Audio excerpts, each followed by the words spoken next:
This is Heard right here on WHCR 90.3 FM, the voice of Harlem.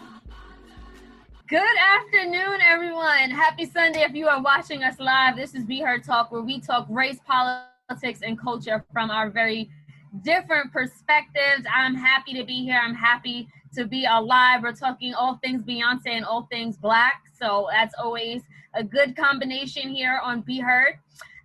You can follow me. My name is Selena Hill. You can follow me at Miss Selena Hill. Miss is spelled with an MS. You can also check me out at MissSelenaHill.com. Hey, Tammy. Hey, y'all. Happy Sunday Fun Day. Yo, starting the show with WAP, WAP, WAP got me ready to go. Your problematic fave today is in a really good mood, so there's no problematic opinions here, just loving my Blackness and loving Beyonce. Thank you for joining us so much. I appreciate y'all. If you're interested in following me, I will not give you my Twitter because that is ratchet, but I will share my Instagram today, which is Miss David If You Nasty, MISS, like the Janet song, baby. Let's go. So before we get to our amazing topic for today, which I'm sure everybody's dying for, I can't wait to talk about Ms. Beyonce. We're going to start off with the news roundup, which is our weekly segment where we bring you the best stories of the week, the worst stories of the week, and the stories that were just something to fill your day and talk crap with your friends about. So let's get it started. Today we're going to talk about WAP and how it blew up the internet with finery and beautiful imagery, minus Kylie. We're going to talk about Trump, and we're going to talk about Oprah, possibly, and how she may single-handedly have put her money where her mouth is in terms of Breonna Taylor. So let's get it cracking. First up, Stan, why was Kylie Jenner in the WAP video? Come on, that had nothing to do Why? This has nothing to do with Stanley. Stanley is I'm an anti-Kylie Jenner or a white woman who steal Black women's labor and Black women's skills to get rich. I don't support any of that kind of foolishness. What I like to do is make believe those 8 seconds didn't exist. She was pointless, too. She was completely pointless. Yeah. As I was watching that video at 1:37 in the morning with the lights off and possibly on mute, Kylie Jenner stepping onto the screen just fully disturbed me, and I was not happy about that at all. How about you guys? There was no point to her being there. There was no point to her being there. No point at all. And Selena, did you think that this was a good comeback for Cardi? Because I feel like she hasn't made songs in a minute, and this blew up.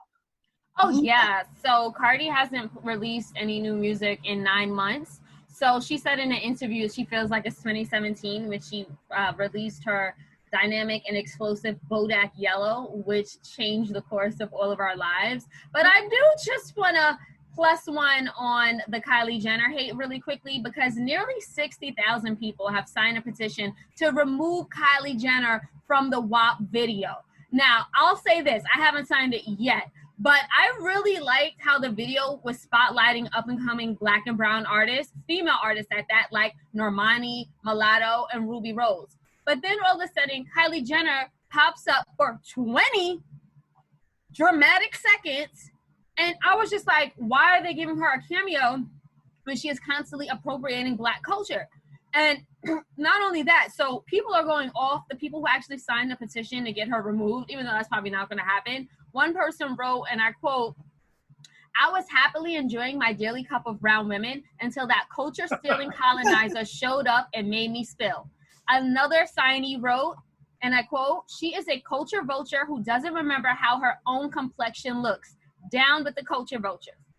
Look, Kylie did not need to be there. Like, to me, Kylie just needs to take a seat. Like, I'm just sick of her. But even though I don't know if Cardi or Megan have directly responded to the petition, but Cardi did tweet saying she thanks all of the women for being in her video and that she was intentional about asking women of all races and backgrounds to be in the video. So I guess Cardi was trying to be inclusive, but we're like, sis, I'm over the white validation. You don't need Kylie Jenner to validate you, or you guys already crossed over hits. Like, you guys already make crossover hits.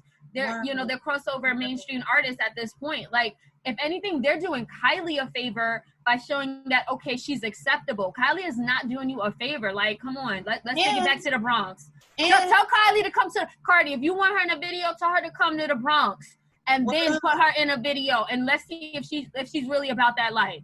Well, I don't know. I guess Megan's friends with her. Maybe they were helping her get a check since she's not really a billionaire and she's poor, so she needs the money from the video. I don't know. Maybe they were trying to help their friend. Let Kylie Jenner pay all the black women whose fashion ideas she stole from them and then didn't even credit them. Let her do that, and then maybe we can have a conversation about her being in the presence of black people.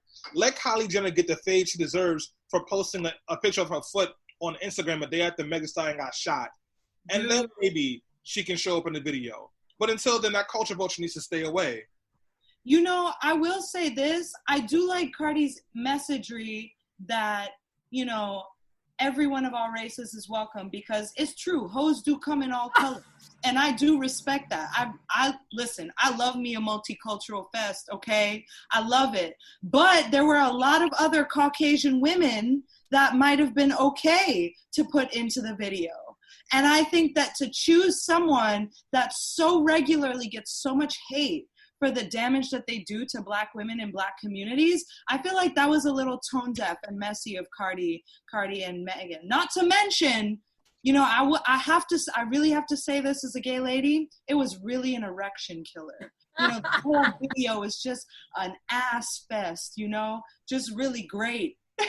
And then Kylie Jenner pulls up and you're like, oh. Yeah, she didn't do it for me. And to your point, Tammy, about other white women who would have been way more appropriate, people were tweeting that Betty White would have been a way more appropriate and acceptable, I think. I would have loved to see Betty White, okay, over Kylie Jenner. So, yeah, let's get it together. You know who I think would have been perfect? Do you know Batty Winkle? No, I'm not familiar. She's this old white lady, and she literally got famous because one day on Instagram or something, she put on her granddaughter's like club rave girl clothes, and like now she has her own Instagram where she dresses like a Gen Z raver. She wears like weed clothes and like really tight holographic skirts, but she's like 90 something and everyone loves her. Molly, it is true. You see my cat's paw right now? She's crazy. Oh, look at little Miss Kitty. But it's true, Molly. She is an icon, and she would have made such a better cameo. Plus, I know that Batty would have at least thrown it back in the video. Kylie did nothing. She didn't do anything. You know who should have been in the video too? Who? Who's that girl that had sex with Kourtney Kardashian's husband? What's her name? Jordan. Whatchamacallit? Oh, yeah. They kissed Stanley. They only kissed. She kissed Tristan Walker. She did not have sex with Tristan. All right, whatever. Okay. There's a whole laundry list of ladies who should have made it in. There's City Girls, Wolfram, Saweetie, Jordan Hill, anybody, and Betty White, like I said earlier. Yes, Betty White is top of the list, arguably. Yes, absolutely. I don't want to know about Betty White's post-menopause WAP. I don't. Okay, you're being ageist. Stanley's being extremely ageist. We love Betty White. I am. We love her. I don't want that WAP. No, I don't. Well, anyway, for all of y'all listening, if you haven't already, definitely stream WAP because it is immediately the song of the summer. Meg Thee Stallion, Cardi, they've done it again. If you haven't, feel free to check out the WAP video because it is an ass fest. And if you don't want to see Kylie, go on to Twitter, Black Twitter, and find one of the edits without her on it. Next up in the roster, speaking of some diversity or lack thereof, we want to talk about the comments that Joe Biden made in a weird ad that was supposedly supposed to target Black voters that came out saying that there isn't much diversity in terms of thought in the African American community. He basically said, Latinos who vote in different parts of the country have different needs, different ideas, have different things to address, and apparently Black voters don't. So before I throw the story to y'all, I just want to say, I'm so tired. Black people are not a monolith. Yeah. Selena, why are his comments so damaging when he needs us? Like, he does know that. I have the clip if you guys want me to play it. Yes. Sure, Stanley. All right, so this is the clip of Joe Biden talking about the blacks. And by the way, what you all know, but most people don't know, unlike the African American community, with notable exceptions, the Latino community is an incredibly diverse community with incredibly different attitudes about different things. And that is, we can go through the whole thing, but that's really the gist of what he said. I didn't have to put out a statement clarifying his statements. Go ahead now, Selena. Yeah, so, to answer Tammy's original question, yeah, he is extremely insensitive. He's an older white man whose perception of race and race relations has not evolved with the times, obviously. And it's very unfortunate, but it's not surprising. I think that it's important for us to acknowledge the cultural differences between Black Americans, like those who have roots in the Caribbean, Africa, Latin America, and even the American South. And to diminish those cultures and the richness of those cultures is extremely ignorant and insulting on many levels. So yeah, I was very disappointed in Joe Biden, and I wish he would just shut it up until November 4th. Like, he'll get elected, he'll get the Black vote. Like, he does, like, what he's doing at this point is hurting his chances of Black voter turnout. However, I want to say this. What's even more egregious than Biden's comments, in my opinion, is the fact that Donald Trump has the audacity to attack him over these racially ignorant remarks. And we know that Donald Trump has a track record of race baiting, i.e. he's called white supremacists very fine people. He literally banned travel from some African countries. He's called Haiti and other African nations as whole countries. He's attempting to repeal the Deferred Action for Childhood Arrivals program. And he recently called the Black Lives Matter mural outside of Trump Tower a symbol of hate. So let's not get it twisted, guys. Biden is ignorant. He's an old white man, but the stakes are too high for us to not vote for him. That's my take. Tammy, can I just make one quick addition to that? Oh, yeah. I was going to ask you a rhetorical question, but I know you're ready to go off. Yeah, listen, don't let Joe Biden distract you from the fact that we had to vote for Joe Biden in November, all right? Joe Biden is pretty much the standard white politician who says things about Black people but doesn't know anything about Black people. But don't worry, Black people know white people very well, and we know how to organize this type of white. So that's all I'm worried about doing. What I'm more scared of is the fact that the Trump team is helping Kanye get on ballots in Wisconsin and Pennsylvania so he can pull votes away from away from Joe Biden. And Kanye knows this and says that's why he's running the race. So that's what I'm more worried about than anything else. Dude, Trump is going to win. Trump is going to win. I've been saying this for many months now, but I just really think so. That is my prediction. I hope it isn't the case, but I do believe so. And all of this is really lining up. I mean, I don't know if y'all remember the Charlemagne the God interview with the Breakfast Club where he pretty much just said, you're not Black if you don't vote for me. He doesn't care. Well, someone said on Zoom that he's literally a senile racist. Thank you, Rachel, for leaving that comment. Rachel also commented, how can Kanye even be on ballots this late? So Stanley is right. There was a New York Times article, and a few other outlets have reported on how Republican operatives are working in Trump's favor. They successfully got his name on a ballot in Arkansas, and they were working to get his name on a ballot in Wisconsin. The people he has working in his favor happen to be prominent, experienced Republican election lawyers. At least one was actually working on Trump's legal team a week or two ago. So they are doing everything. So they know the system, they know how to game it, and they are doing everything in their power to try to get votes away from Joe Biden so that Trump can be reelected. Look, guys, honestly, I don't even want to spend too much time talking about how senile Joe Biden is and the things he says that's ignorant, because like I said, we still have to go out and vote for him, because this country cannot stand another 4 years of Trump. If we have to have another 4 years of him in the White House, I guarantee you that the damage that he will do will be unreversible. Well, let's see what America looks like starting in 2021, because Joe Biden is not making it easy for voters, I'll tell you what. And in line with, Trump trying to make himself look better, in line for the primary, Trump actually just signed a few executive orders that are supposed to provide economic relief to those still struggling because of COVID-19. Some of which includes unemployment benefits, as Trump was actually notoriously somebody who, talked about how unemployment was running out and was still needed. Now, the Senate and the House are at a stalemate in terms of the next economic stimulus bill. And so this actually ends up looking kind of good for Trump because he's taking decisive action. However, many people are confused because it doesn't seem that Trump actually has the authority to do this. And looking further into what he actually issued, it may not be much at all. So Stanley, I'm gonna start with you because I know that you've been tweeting lately about this.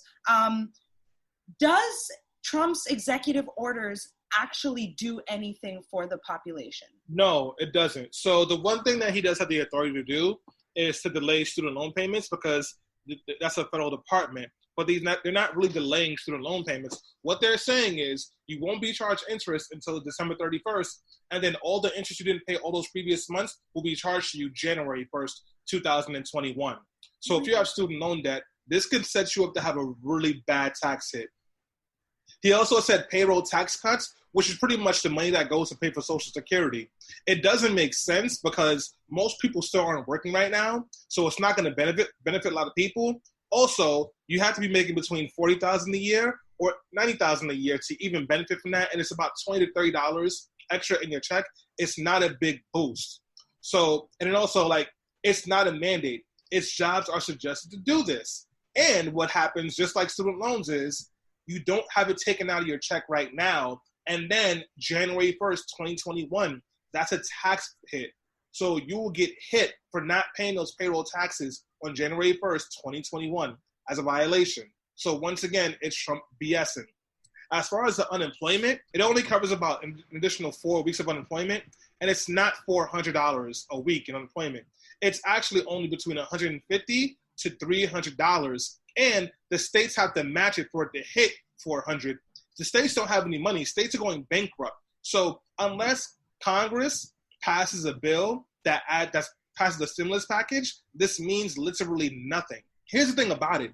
Democrats have been pushing for $600 a week until the end of 2021. And the White House and Republicans are saying no, they're refusing. So all Trump did was extend it by another month.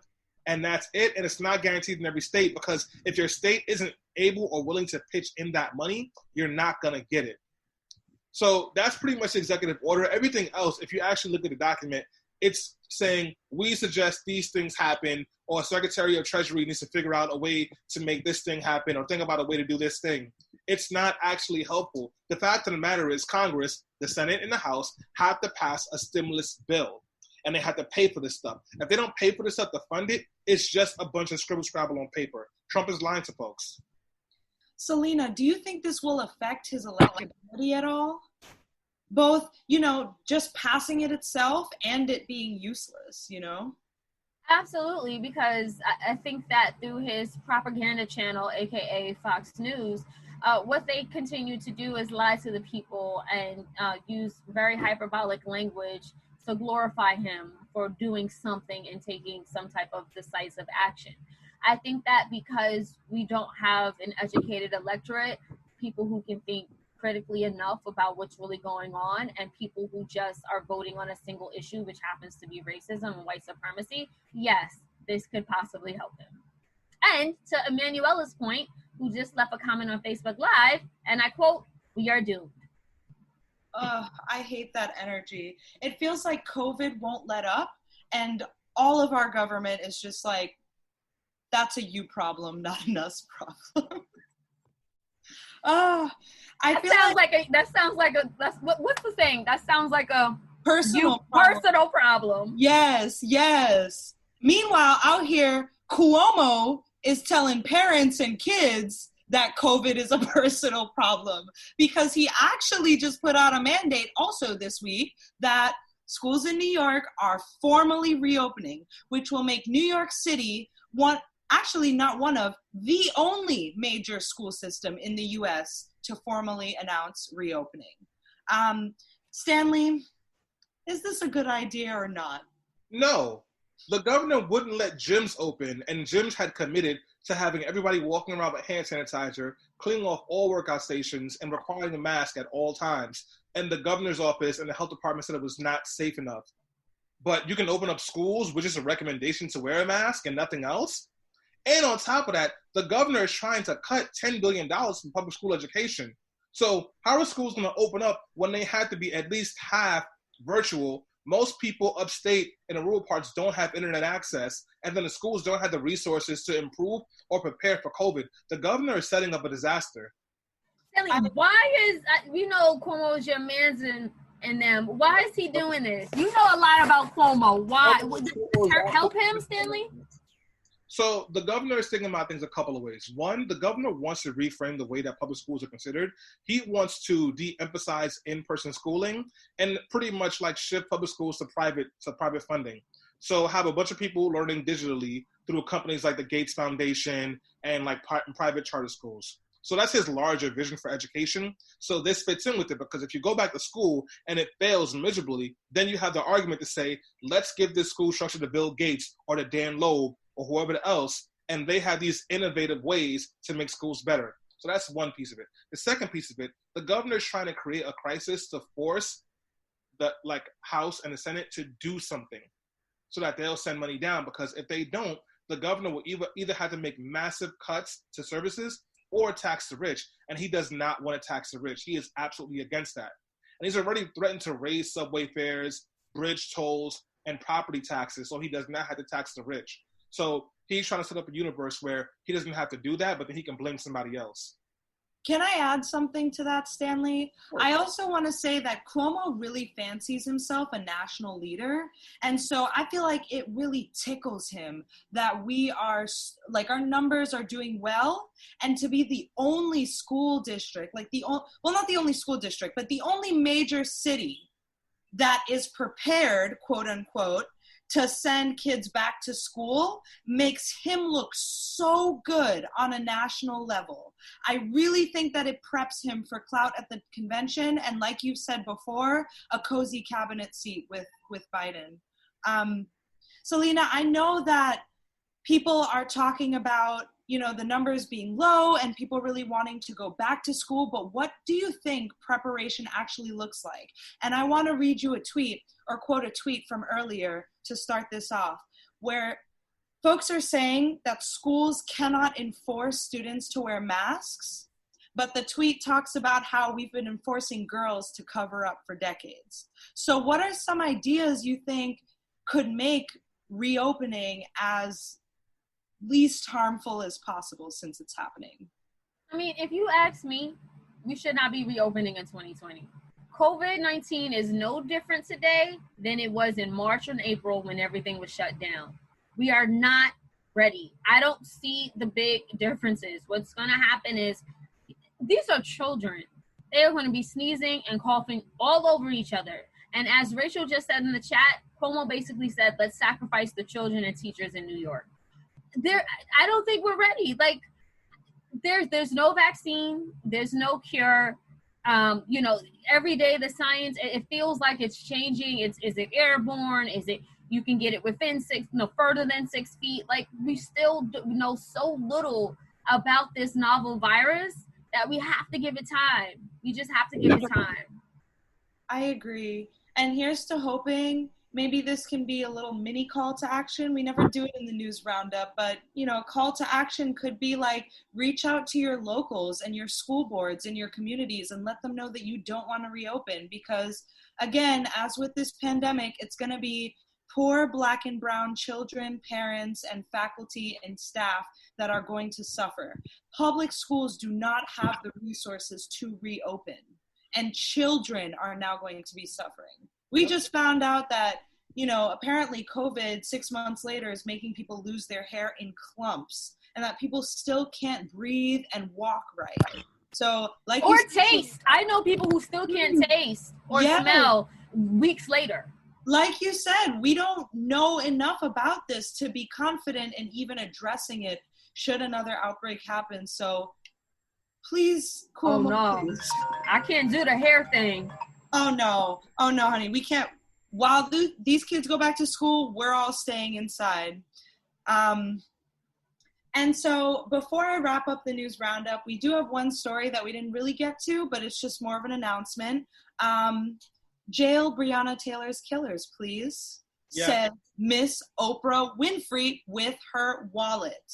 If y'all didn't know, Oprah Winfrey just paid the city of Louisville,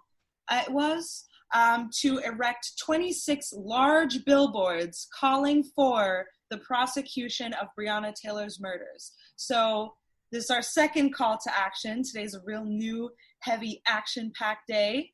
Reach out, y'all. Keep the momentum going. Keep your foots on their necks, because Black women rarely see justice, and this time it is truly unacceptable. So thanks, y'all, for joining us for the news roundup. It was really nice to have y'all. I'm going to pass it off to Selena, but before I do, join us this Tuesday at 8 p.m. for the News Roundup Extended. Yep. Thank you so much for that, Tammy. And yes, now it's time to talk all things Beyonce. So basically, in a world full of racism, Donald Trump, white supremacy, Beyonce has debuted her latest artwork, Black is King, which is a visual companion to the 2019 album, The Lion King, The Gift. And it is truly a breath of fresh air. In it, she shows that Black is beautiful, Black is glorious, and she shows the rich heritage that Black people have in connection to Africa. It was inspired by the 2019 remake of The Lion King, and it also tells the story of the African king who was cast into a world as a baby and then grows up and eventually returns home to reclaim his throne. Along the way, he meets a lot of different people. He has interactions that remind him of his identity, of his history, and of his family. And of course, it's all interwoven with Beyonce's dancing and music. So she plays the mother figure, and she narrates the entire 85 minutes of the film as well. And throughout it, not only is she encouraging Simba to be king, but she's basically sending a message to Black people about what it means to love ourselves, to love our identity, and understand where we come from. Now, the visual album was shot in a lot of different countries in Africa, including Nigeria, Ghana, and South Africa. And it also does a magnificent job of showcasing all of the natural beauty of the motherland. I'm talking seas, forests, deserts, waterfalls, beautiful, beautiful landmarks. It also features, as I mentioned, a lot of choreography, but it wasn't just any choreography. It was African dance routines. And on top of that, a number of African musicians. So Beyonce used her platform to really spotlight the artists in Africa who are making waves and exposing that to us here in the States. With this project, Beyonce ultimately put a conversation about Africa on the front line. In the end, it shows that we are one. It shows that Blackness is beautiful, and it shows that it's time for us to acknowledge the royalty that is also connected to our heritage. However, of course, the project has not come without some criticism. So we're going to talk about that. We're going to talk about Black is King, Beyonce, and the message that we think is being communicated here. Now, for me, my initial reaction, and I watched it in its entirety last night actually, after seeing, it was like literally flooding my timeline. And my reaction was that it was a celebration of Blackness. And I think it's also very timely. If you think about it, Black Lives Matter has literally resurged and taken over the globe. So I feel like a film that really celebrates Black joy and Black beauty definitely speaks to this time and this type of zeitgeist. I think it was a masterpiece that also makes a powerful reclamation of what Black heritage is. And I really love the art direction, the costumes, and the production. So I'll throw it over to you first, Tammy. What did you think about Black is King? Oh, I was in love. The whole thing, start to finish, mwah. an artistic masterpiece. I actually, you know, Rachel's in the live right now. I was texting Rachel as it was going, and I was like 6 minutes in and I'm crying because it's true, you know, this is bigger than us. So I felt so strongly emotionally about the whole thing. I'm also a big fan of art and Beyonce just in general as a pop culture lover and a music lover, and the fine arts references, the color theory, the looks, the visuals, it just gave me so much that with the message alongside, you know, the talent and the aesthetic and the art, oh my gosh, I was loving it. I was loving it. Stanley, what's your reaction to Black is King? Listen, I'm a big fan of Beyonce and appreciative of her artistry. I love Black is King. I honestly, I wasn't even gonna watch it. Marilyn forced me to watch it. I was gonna go in the room and watch anime, and she was like, "Sit down, you're gonna watch this." And I'm super happy that she did. The music, as always, is A1, but the visuals are just breathtaking. And it's so just like humbling and wonderful to see all the different nuances of Blackness that exist. And like the way that she moves in different religions, but particularly the Yoruba, into her music, it's just amazing. I love it. It's very nice to see like a music video that's not draped in super Western ideologies, even though it's a very capitalistic centered video. Well, that's a good point there, Stanley, about, you know, it's still glorifying capitalism. But what other messages is Beyonce communicating through this art, in your opinion, Stanley? So a couple of things. I think she's really communicating Black love through this art, and she's showing the nuances of Blackness in this art, and also the fact like a Blackness beyond America. So I remember a couple of years ago, I said to someone, I didn't understand Blackness beyond slavery because that was all that I ever knew. That was my only experience. That was the only story that is consistently told. Things like Black is King, it gives you a Black experience beyond slavery. It gives you a Black experience beyond the suffering, beyond the persecution that we know that Black people have gone through. It tells a story of Africa.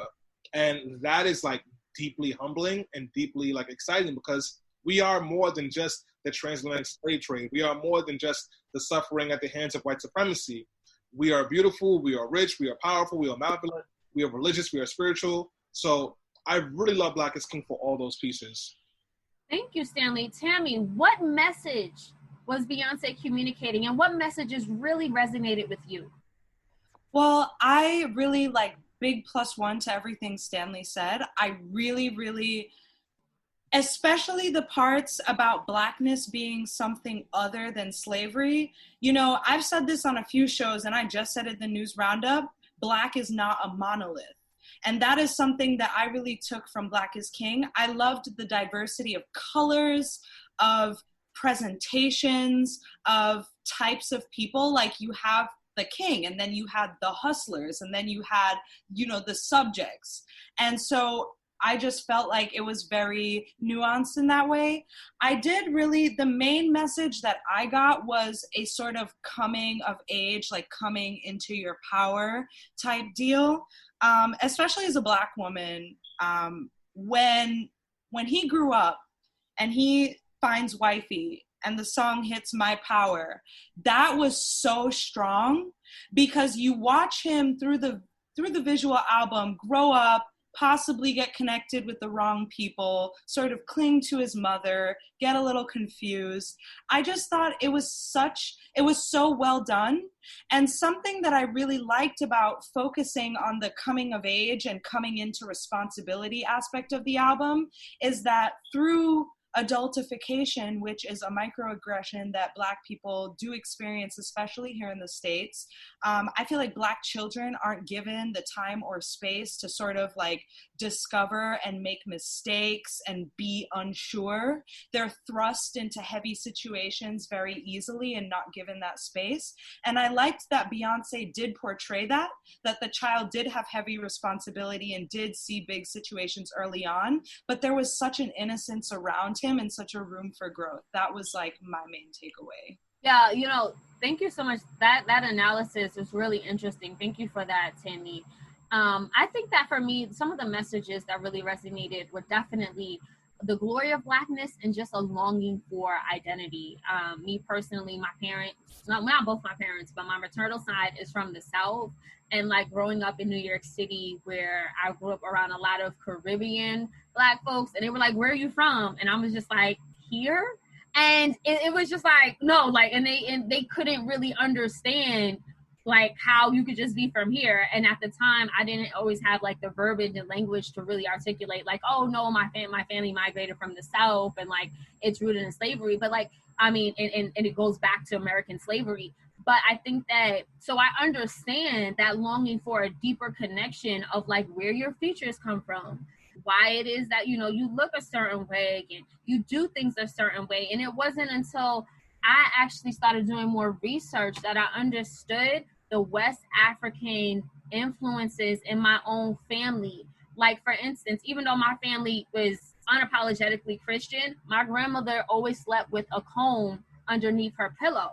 And she did a lot of other things that are considered superstitious. But as I was doing research, those type of practices were literally rooted from like West Africa. And like even the things we used to cook, like yams, like we call them candied yams, that's a West African food, and like grits and stuff like that. So again, I really understand that connection, because we're told to just be one way or to do one thing. If you're told at all, like you just think this is the norm.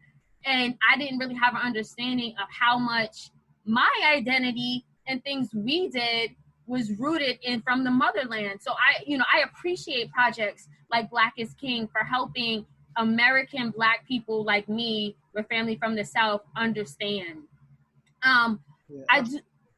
Stanley, quickly, did you have something to say? Yeah, you know, like I'm Haitian. Like that's my lineage, and you know, the Haitian fought the war. They were deeply inspired by voodoo. Stanley, you're going in and out. I'm sorry, guys. I don't know what's up with my reception this day. I said I'm Haitian, and the Haitian Revolution, when they fought for their freedom, it was deeply inspired by voodoo, which was an offshoot of Yoruba, which Yoruba is a Western African religion that like it finds its origins in Nigeria.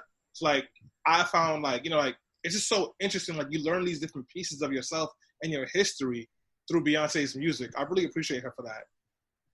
No, for sure. And, you know, speaking of the West African religion, what influences did you notice or see, Tammy, when it came to, did you notice any West African religious references in Black is King? So I'm totally going to out myself. I don't have like much knowledge of sort of West African religions, but you know, like Stanley said, I'm Caribbean too, so I see some of that like in my own family, and just some of the ways that they practiced or they moved were familiar to me even without understanding. But moving forward from this, I definitely want to learn what specifically she referenced. So, Selena, if it's cool with you, I want to like read 1 or 2 comments from Facebook, and then I'm going to tell you about like some of the religious pieces that I've noticed. Is that okay? Yes. So Davida Washington, shout out to Davida, thanks for watching, says people criticize the fact that she failed to capture skyscrapers and Black wealth in Africa, which is definitely there. But in my opinion, it's like, who cares about Black wealth? Black wealth has never saved us. And shout out to Emanuela, who's a Haitian Cuban American. But like, and Emanuela, who will really understand this because of both of her lineages, like Haiti and Cuba, the Yoruba is very important. So like, I want to actually like just talk about like what Beyonce was doing. So this is not like just a Black is King thing. This started in Lemonade, where if you remember in the beginning of Lemonade, when Beyonce falls, she jumps up that building and then she lands into the water, the body of water, right? Like she's killing off her original self, and like as she's doing that though, she's saying like, I slept on a cot for 60 days. I abstained from sex. I wore all white. My hair grew down to my feet. Those are actually rituals you have to go through when going through Yoruba, like when you're trying to become like, bring into the religion. Santeria particularly, you have to wear all white for a year. But these are all rituals you have to do to become like into the religion. So that's what she was talking about. But when she comes out of that water, she's in all yellow. And she's in all yellow because she's the Orisha.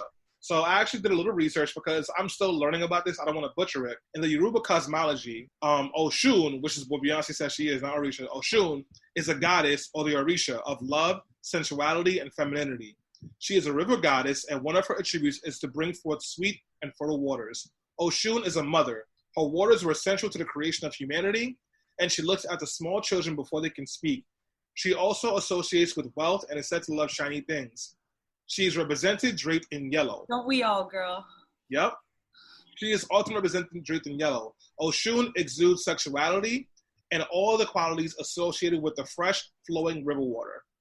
So, like, if you guys want to learn more about that, check out Valerie Mace's article in Vice from 2018. Oshun can also be deeply jealous and vengeful, which is why Oshun was so important in Lemonade, because you saw that she was angry and vengeful at Jay-Z cheating on her, because Oshun loves deeply and hard. And Oshun comes from the religion Yoruba. And I want to just very quickly define that to me, and I promise I'll be quick.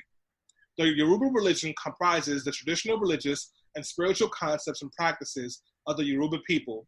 Its homeland is in present-day southwestern Nigeria, which comprise Oyo, Ogun, Oshun, Ondo, Ekiti, as well as Lagos states and the adjoining parts of Benin and Togo, commonly known as Yoruba land. So we've started to see a lot more influences of this religion in the States, because a lot more Black people, myself included, have really started to dig deeper into the Yoruba, because Voodoo, Santeria, all these religions have been influenced by Yoruba. Even Catholicism, where they turned the Santeria goddesses and the Voodoo goddesses and priests into saints so that folks could more easily convert to Catholicism. So it's very interesting. It is. Thank you so much, Stanley, for particularly connecting Beyonce's latest work to Lemonade and some of the West African religious influences there. Before we got into that, you read a comment.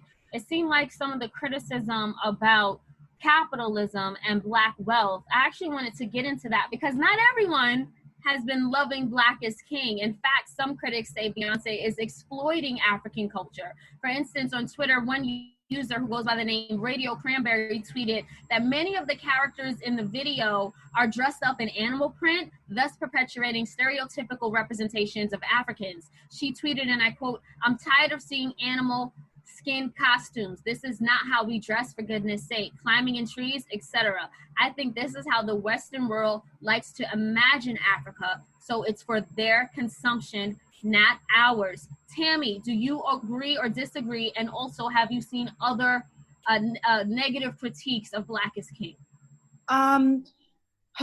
Yeah, I remember when No Name's critique came out, I got so irritated because she said Beyonce was appropriating African culture.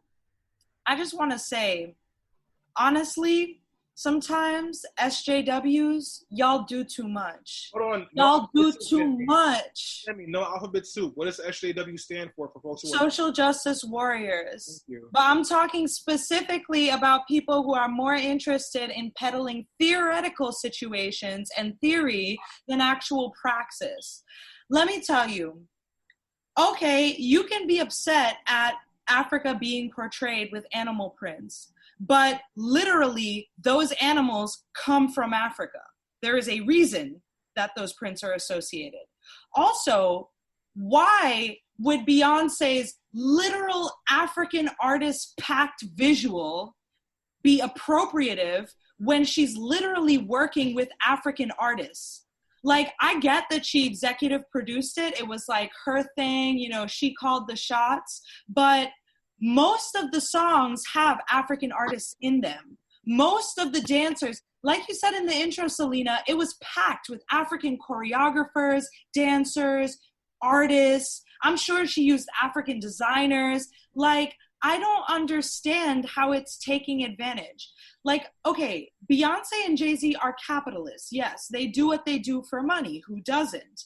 But I don't think there's anything wrong with using your voice and your platform to amplify groups of people and cultures that often get downtrodden, especially when it's done in a way that Beyonce did. Quite frankly, I thought the visual was an homage to African art. and African talent. And sure, she may have used some things that might have been considered stereotypical, but in no way was that done disrespectfully. People were wearing animal print and dripping in jewels, okay? She had a basket on her head, and then she showed local villagers with baskets on their head. I mean, it was so tasteful, in my opinion. Yeah. Yes. Oh, I'm sorry, Stanley. You can go ahead, please. Respond to the criticism. Like, there are people who wear animal prints in Africa. Like, there's over 60 countries in Africa. So, like... There's 54 countries in Africa. Like, ooh, I was way off. Ah! There are over 50 countries in Africa. So, well, like, there's different iterations of it. So why would it necessarily mean that she was appropriating it? I don't know. I'm very defensive of, like, Beyonce is, like, someone who I appreciate the way, like, she tells a story. And I've been challenged by No Name because I feel like if you're going to call people out, you got to be ready and able to take the hits. So I was one of the few people who didn't understand why folks were upset when J. Cole responded to her and everybody got mad at him. It's like, if you're going to call people out, you got to be, like, ready for when they respond. And now she's calling Beyonce out, and then she deleted her Twitter account for a short period of time because she was receiving death threats. And, like, no one should send death threats. But it's like, you're going to come for Beyonce. You don't think folks are going to have a thing to say to you about it? You know her fans are crazy. Oh, yeah. The Beehive. Woo, bees bite and sting. According to Beyonce. In one of her songs, she said, and bees are known to bite. Yes, and I am going to take Beyonce's word on that. But criticism aside, how has this visual album impacted culture, and what long-term effects do you see it having, Tammy?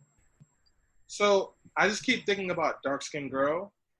Tammy, but go ahead, Stanley. Oh, sorry. No, continue, please. Go ahead.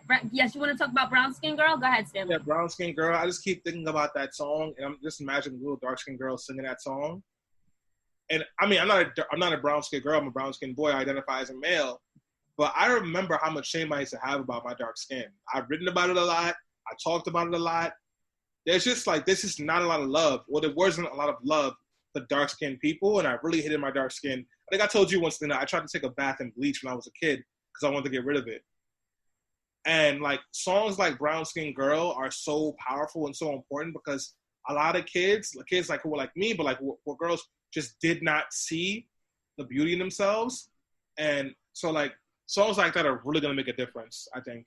I wish I could have had a song like that when I was 12 and 13. Let me say this, because when I was watching the Brown Skin Girl visuals, I cried. Me too, Selena. I literally started crying because not only was it a beautiful representation of sisterhood and Black sisterhood, but I don't think that I've ever felt celebrated in this way. I don't think brown people who don't pass the paper brown test, the paper bag test, have ever been really celebrated. And I know we've had, other songs and artwork, but I think something with such a global impact that was literally featured on Disney it's never been to this magnitude. Like, this is not niche type of content that she's creating. This is mainstream for mainstream audiences. And another thing that really resonated with me is the fact that Beyonce was saying in her music, she says the same things that Nick Cannon was saying about how melanin, like they're mad because white people are mad because they don't have melanin, and how, we should celebrate our Blackness. Like, when I was listening to the songs, particularly Black Parade, which comes on at the end during the credits, I'm like, hold on, how is this any different from what Nick Cannon was saying? And he got, criticized, crucified, and fired. We had a separate segment, so check that out, because he also had some things that were anti-Semitic. But I think the pro-Black sentiment that Beyonce is pushing through her songs at this time, it's not far off. Tammy, is Beyonce's music politically driven? Yeah, I mean, I think now her music is politically driven, and her and Jay-Z have, lately they've shied away a little bit, but, they have really put their money where their mouth is in some instances to try to make some sort of an impact for their community. I've noticed that especially since she got pregnant with Blue Ivy, I feel like motherhood has changed Beyonce in that now she is representing for Blue. I mean, even in the video, Blue is there and she's like propping her up, like she is the next generation for her. And so I do think her music has become politically driven somewhat. Something that I really like, and I'm sorry, but I'm going to go back to your last question too, is that with this politically driven message, how I see it impacting is that Beyonce has done something that is so extremely rare in our culture, which is she has made powerful, critical, possibly resented statements in a way that is going to be eaten up and consumed by the mainstream. White women love Beyonce, and white women are going to watch this album and have an understanding of African culture and history that they possibly did not before. Black kids, like you said, Stanley, brown boys and girls are going to watch her and how she, I mean, the way that she holds Kelly Rowland's face, I know they're related, but the way that she holds Kelly Rowland, the way that she dances with Lupita, the way that she so intimately plays with them during Brown Skin Girls, it's so positive. It's not, like, I know, you know, us light skins, we really, you know, we be acting some type of way sometimes and may not be the best at all times. But even sometimes light-skinned people will pipe up and get really loud in the conversation and be like, oh yes, our dark-skinned brothers and sisters. But no, Beyonce actually took herself out of a lot of those shots and props up her sisters and like dresses up their hair and plays with their clothes in a way that centers their beauty. So I just feel like this messaging on Disney Plus is going to elevate the movement. And I feel like Beyonce may or may not have just elevated the Black Lives Matter movement. Well, Stanley, I definitely want to get your final thoughts on all that Black is King has done, all it represents for you personally as a Black man, and what needs to be done so that we can contribute to pay tribute to the motherland, Africa, and Blackness. Well, I mean, Black is King is a continuation of my appreciation for Beyonce, but really the album that did it for me was Lemonade. I think Lemonade is the best album that Beyonce ever put out. It's probably one of the best albums in the last 30 to 40 years. It's her magnum opus. And it was also the album that got me interested in Western African religions and got me looking into the Yoruba and Orisha and all those things. And Black is King was a continuation and an exclamation point on that. And I really appreciate that, but it really tied like the religion and the people together in ways that I hadn't done yet. So I'm really appreciative of that. Stanley, just quickly expand on what made Lemonade such a powerful album and why you think that's the best piece of work she ever put out. So even though Bell Hooks has been very critical of Beyonce, I feel like Lemonade is a perfect example of talking about patriarchy in a way that it hurts masculinity, while talking about a Black family and Black love and how Black love is challenged by all the structures of white supremacy and capitalism. And if you really look at Lemonade and like what she's talking about, and you put aside the transformation to Oshun, which is very important, what she's really talking about is like love and like how our childhoods and how like these systems have stopped us from being able to love and being able to find love and be able to find restorative justice so you can love yourself and that you can love others. And the way that she put that together in her music, but also in the video, while draping in these religious pieces that talked about really the basic principles of that religion, was very powerful to me. Thank you. Tammy, moving forward, you know, Black is King, it's trending now, but what can we do to continue to push this narrative about positive imagery connected to Africa and Blackness?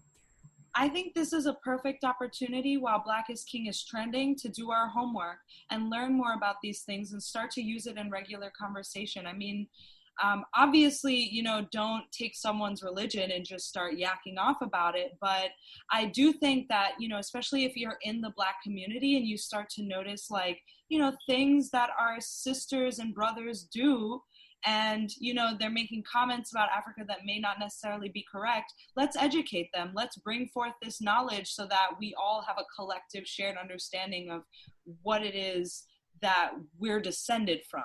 And the second thing, which I think is more important because, you know, I love Beyonce and I love this album, but I do gotta say she is a capitalist. Everyone needs to share their Disney Plus and Tidal logins, period. This is community education, okay? You need to share the logins. You need to make sure that people have access to seeing Black is King, because unfortunately it is behind a paywall, as a lot of fine art is. So, watch it, rewatch it, look up think pieces on it, and then share that login so your folks can see it too. Thank you so much. And I'll just close out by saying this. Black is King for me was an exercise in exploring, searching, and seeking divine identity and connection. For me, it was a piece that really represents Beyonce's intentionality when it comes to the politics of representation.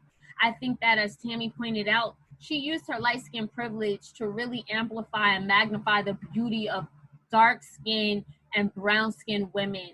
And I saw myself like loving the skin of my sisters who are darker than me and who maybe even be as light as me. But it just really showed the glory of our skin, our culture, and our heritage. And it's something that we need. I think that, as I've said before on Be Heard Talk, Black joy itself is a form of resistance. The fact that we can still love, the fact that we can still forgive, the fact that we can still be resilient, it speaks to our strength. It speaks to the nature of that. I think that another thing that Beyonce does is she shows Blackness in all of its forms. Stanley touched a lot on that when it comes to religion, when it comes to some traditional West African religions. Me as a Christian, I know Christianity and Islam are actually big parts. A lot of people in Africa actually subscribe to those religions as well. But I think that what Beyonce was doing was showing that, again, we have a history that is rooted deeper and that may and is continued to be stigmatized. So I think I appreciate Beyonce for being so Afrocentric. I appreciate that she's hiring and casting so much Black talent and putting them on her payrolls. And I appreciate that even though she is operating within the system of capitalism, she's using it in a way that propagates us as a people and really makes us feel better about ourselves and to celebrate ourselves. And I love that and I appreciate that. So if you haven't already watched it, definitely check out Black is King. I think it will be definitely well worth your time. I want to shout out everyone who is leaving comments on our Facebook Live. Thank you so much for all of the love and engagement, also on Zoom. And if you're listening via podcast, please share and tag us at Be Heard Talk, and also support us on Patreon. That's patreon.com/BeHeardTalk. If by supporting us, we will continue to support the issues and causes that you care about. Till next week, guys. Peace. Bye, y'all.